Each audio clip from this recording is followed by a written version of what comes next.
बिस्मिल्लाहिर्रहमानिर्रहीम। अस्सलाम वालेकुम फर्स्ट ईयर, कैसे हैं आप सब लोग।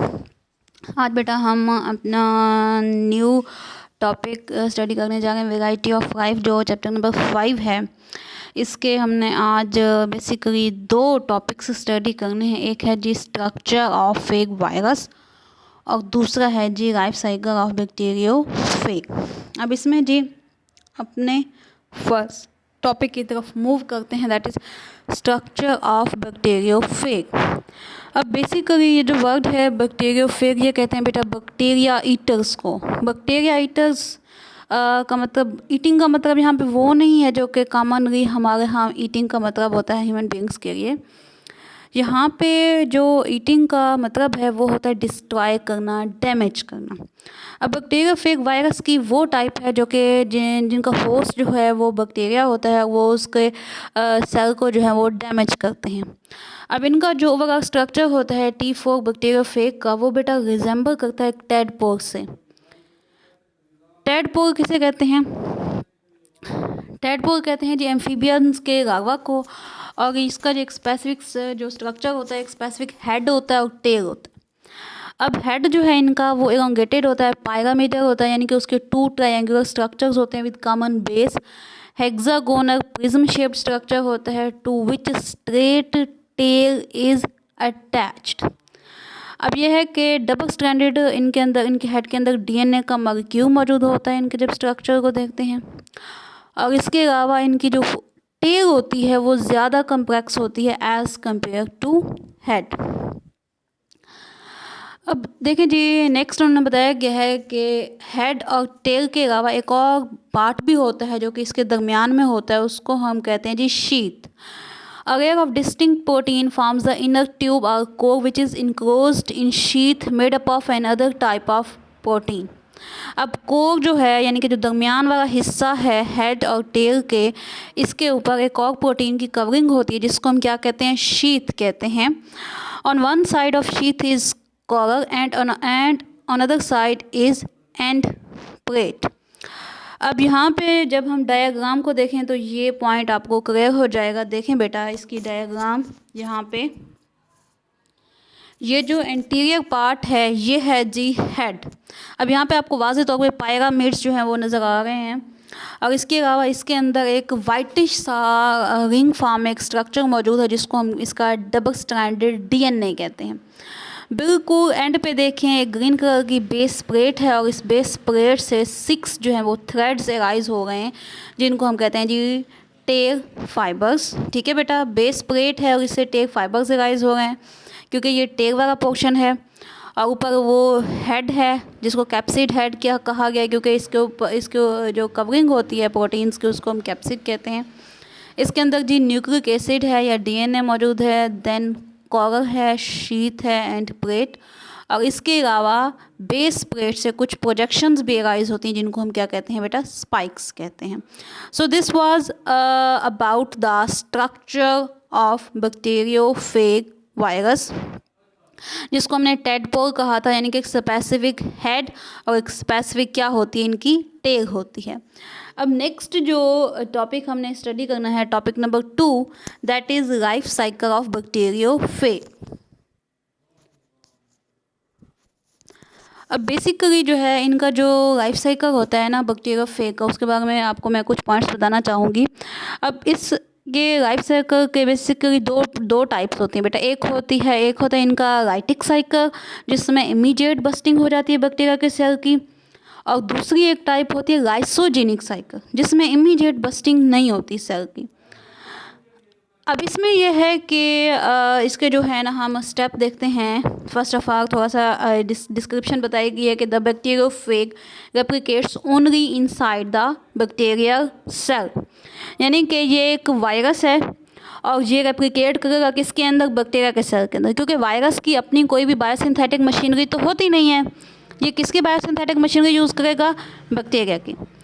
अब फर्स्ट स्टेप जो है वो है replication of a bacteriophage is its attachment. First step है जी अटैचमेंट, यानी कि सबसे पहले फेग जो है वायरस है वो अटैच होगा बैक्टीरिया के साथ। तो इस स्टेप को हमने क्या नाम दिया हुआ है? अटैचमेंट का, या हम इसको एडजॉर्प्शन भी कहते हैं। अच्छा, to host cell at receptor site on the cell wall of bacterium. तो बैक्टीरियम जो है वो इसका होस्ट है, इसकी सेल वॉल के साथ फर्स्ट स्टेप में बैक्टीरियोफेज की क्या होगी बेटा, अटैचमेंट होगी। नेक्स्ट है during attachment weak chemical union between virion and receptor site takes place. अब नेक्स्ट स्टेप जो है उसको हम कहते हैं penetration. First step was about attachment and the second step is penetration. अब पेनिट्रेशन में क्या होता है, पेनिट्रेशन में टेल से स्पेसिफिक टाइप के इंजाइम्स रिलीज होते हैं जिनको हम कहते हैं लाइसोजाइम्स। ये जो लाइसोजाइम्स हैं ये बैक्टीरिया की सेल वॉल को क्या कर देते हैं, एब्जॉर्ब कर देते हैं। अब उसके बाद है जी the tail sheath contracts and tail core is forced into the cell through the cell wall and cell membrane. हाँ जी, नेक्स्ट देखें, नेक्स्ट ये है कि the virus injects its DNA, यानी कि अटैचमेंट भी हो गई, एड्सॉर्प्शन भी हो गई, पेनिट्रेशन भी हो गई। अब क्या होनी है, अब होनी है इंजेक्शन ऑफ द डीएनए। अब वायरस अपने डीएनए को इंजेक्ट करता है बैक्टीरिया के सेल के अंदर, जैसे एक सिरिंज के थ्रू वैक्सीन इंजेक्ट की जाती है। जो सपोज दैट वो जो सिरिंज है वो बैक्टीरियोफेग है और जो वैक्सीन है that is bacteriophage DNA. Now the bacteriophage DNA is injected into the bacteria cell. अब the protein coat which forms the phage head and takes structure of virus remains outside the cell. Protein head जो है वो बाहर ही रहता है। Next है वो कहते हैं बहुत से एनिमल वायरसेस के बारे में कहा जाता है कि उनका पूरी जो बॉडी होती है, सेल तो नहीं कह सकते उन्हें, पूरी जो बॉडी होती है वायरस की वो एज अ होल एंटर हो जाती है सेल के अंदर। But in case of bacteriophage which is a type of bacteria virus, just DNA is injected into the cell and the remaining part means head and tail remains outside the cell. Next, immediately after entering the host cell, the viral nucleic acid takes the control of the host's biosynthetic machinery and induces the host cell to synthesize necessary viral components, DNA and proteins. Now, the DNA of bacteriophage has been entered inside the bacteria cell, and in that stage bacterial DNA will be under control of the viral DNA. Virus जो है वो अब bacteria को अपने control में रहेगा। कैसे रहेगा, यहाँ पे अब हाइब्रिड बन जाएगा दो डीएनए का, एक बैक्टीरिया का डीएनए एक वायरस का डीएनए है।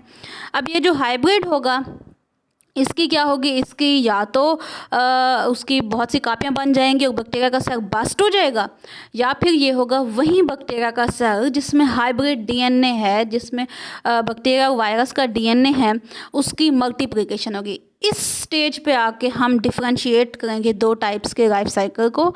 एक है हमारे पास राइटिक साइकिल और दूसरा कौन सा है जी, लाइसोजेनिक साइकिल। अब देखिए आफ्टर 25 मिनट्स इनिशियल इन्फेक्शन के बाद अप्रॉक्सीमेटली 200 न्यू बैक्टीरियोफेज जो हैं वो बन जाएंगे। अब ये होगा कि बैक्टीरियल सेल जो है बस्ट हो जाएगा। बस्टिंग की वजह से हम इसको क्या कहते हैं, हम इसको लाइटिक साइकिल कहते हैं। जो न्यूली फॉर्म्स फेग्स होते हैं are released to infect the bacteria and another cycle, the lytic cycle begins. The phage which cause lysis of the host cell is known as lytic or virulent phage. यानी कि वो type के bacteriophage जिसकी वजह से immediate bursting हो जाती है बैक्टीरिया के सेल की, उसको नाम दिया जाता है लाइटिक फेग का या विरुलेंट फेग का। ठीक है बेटा। अच्छा, उसके बाद है जी नेक्स्ट ये है कि बाज़ औक़ात ऐसा होता है कि इमीडिएट बस्टिंग नहीं होती बल्कि बैक्टीरिया की सेल की मल्टीप्लिकेशन होती रहती है, तो उस फेग को हम कहते हैं जी लाइसोजेनिक फेग, और इस साइकिल को हम कहते हैं lysogenic cycle. All infections of bacterial cells by phages do not result in lysis. In some cases, viral DNA, instead of taking over the control of host's machinery, becomes incorporated into the bacterial chromosome. Phage in that stage is called prophage, and this process is known as lysogeny. In this condition, the bacterium continues to live and reproduce normally. Next है viral DNA begins the part of bacterial chromosome, passes to each data cell in all successive generations. Sometimes, however, the DNA gets detached from the host chromosome and writing cycle starts. This process is called induction. यानी कि वो stage जिसके ऊपर lysogenic cycle will be converted into lytic cycle, उस stage को हम कहते हैं induction. Lysogenic bacteria are resistant to infection by the same or related phages. The phage which causes lysogeny is called temperate phage. So put the long story short कि ऐसा bacteriophage जिसकी वजह से इमीडिएट बस्टिंग हो जाती है उसको हम कहते हैं राइटिक फेग या विरोलेंट फेग, और जिसकी वजह से इमीडिएट बस्टिंग नहीं होती उसको हम लाइसोजेनिक फेग कहते हैं या टेम्परेट फेग कहते हैं. नेक्स्ट जो है स्लाइड में आप देख सकते हैं यहाँ पे बेटा डायग्राम दिखाई गई है जी. ये हमारे पास है राइटिक साइकिल की डायग्राम. यहाँ पे स्टेप वाइज हम देख सकते हैं. फर्स्ट स्टेप में क्या हो रहा है, फर्स्ट स्टेप में अटैचमेंट हो रही है बैक्टीरियोफेग की और बैक्टीरिया की. सेकंड स्टेप में अब बैक्टीरिया का जो बैक्टीरियोफेग का जो डीएनए है वो एंटर हो चुका है बैक्टीरिया के सेल में.